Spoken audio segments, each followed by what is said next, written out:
اے بھائی جبرائیل، اللہ رب العالمین نے کیا فرمایا اور تم کیوں رو رہے ہو؟ حضرت جبرائیل علیہ السلام نے عرض کیا، یا رسول اللہ، اے اللہ کے پیغمبر، اللہ آپ کا انتظار کر رہا ہے۔ اللہ نے آپ کو خوشخبری دی ہے اور میں اس لیے رو رہا ہوں کہ آج کے بعد میں کبھی وہی اللہ کا پیغمبر لے کر نہیں آ سکوں گا۔ میں اس دنیا کے بہت سے انبیاء کرام کے پاس وہی لے کر آیا، لیکن سب سے زیادہ بار تو آپ ہی کے پاس آیا ہوں۔ آج میرا دل بہت بوجھل ہے۔ تب رسول اللہ صلی اللہ علیہ وسلم نے فرشتے کو تسلی دی اور پھر محمد صلی اللہ علیہ وسلم نے حضرت عزرائیل علیہ السلام کو اجازت دی۔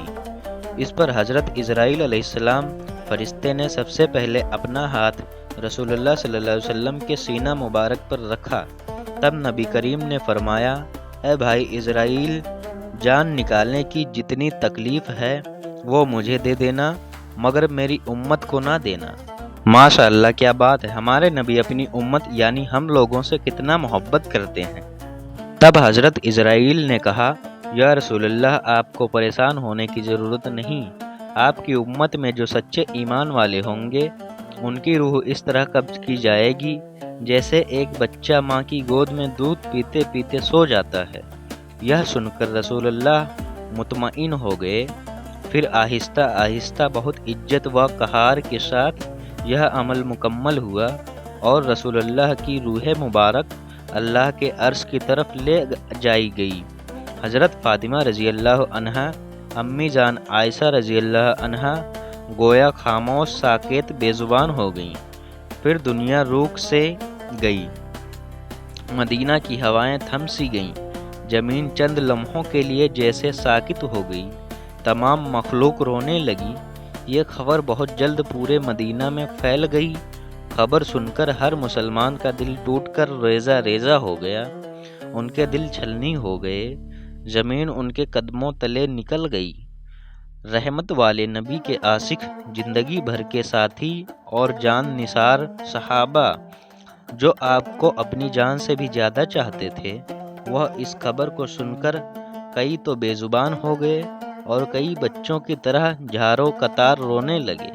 ایک صحابی حضرت عبداللہ بن انس رضی اللہ عنہ یہ خبر سن کر غم کی شدت سے جان کی بازی ہار گئے۔ ادھر حضرت بلال رضی اللہ عنہ مسجد کے ایک کونے میں بے تحاشا روتے ہوئے کہہ رہے تھے، میں اذان کیسے دوں گا، میری زبان کیسے لے گی اس نام کو جو آج ہمارے درمیان نہیں رہے۔ کوئی انہیں تسلی نہیں دے پا رہا تھا۔ پھر وہ بے بس ہو کر پاگلوں کی طرح ادھر ادھر بھاگنے لگے، جس سے مل رہے ہیں ان سے پوچھتے جا رہے ہیں، کیا تم نے پیارے نبی کو دیکھا ہے؟ لیکن کوئی کچھ نہیں کہہ پا رہا تھا، کیونکہ سب کی حالت ایک جیسی تھی۔ کون کس کو دلاسا دیتا؟ ادھر یہ خبر حضرت عمر رضی اللہ عنہ کے کانوں تک پہنچی۔ حضرت عمر رضی اللہ عنہ جیسے عقل مند، بہادر اور دانا صحابی زور زور سے رونے لگے، تلوار نکالی اور کہنے لگے، میرے پیارے نبی کبھی وفات نہیں پا سکتے۔ جو کہے گا کہ ہمارے نبی انتقال کر گئے، میں اسے تلوار سے 2 ٹکڑے کر دوں گا۔ وہ ہمیں چھوڑ کر نہیں گئے، وہ ہمارے درمیان موجود ہیں۔ اسی سمے حضرت ابو بکر رضی اللہ عنہ وہاں پہنچے اور فرمایا، اے مدینے کے لوگوں، جان لو کہ صرف اللہ ہی ہمیشہ زندہ رہنے والا ہے۔ وہ کبھی نہیں مرتا، وہ عظیم ہے، وہ سب سے اعلیٰ ہے۔ اس دنیا میں جتنے بھی نبی اور رسول تشریف لائے، سب کو ایک دن موت کا ذائقہ چکھنا پڑا۔ اسی طرح ہمارے رسول نے بھی آج موت کا ذائقہ چکھا، لیکن وہ تو زندہ ہیں۔ آپ نے پاکیزہ عمل میں ہمارے دلوں میں۔ پھر ہر صحابی سسک سسک کر دوڑنے لگے۔ اس دن مدینے کی فضا بوجھل ہو گئی۔ مدینے کے گلیوں میں رونے کی آوازیں گونجنے لگیں۔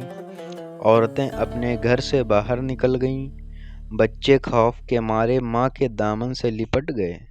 مرد ایک دوسرے کی طرف خاموشی سے دیکھ رہے تھے۔ کوئی سمجھ ہی نہیں پا رہا تھا کہ یہ اتنا بڑا خلا کیسے پور ہوگا۔ اس دن صرف انسان نہیں روئے،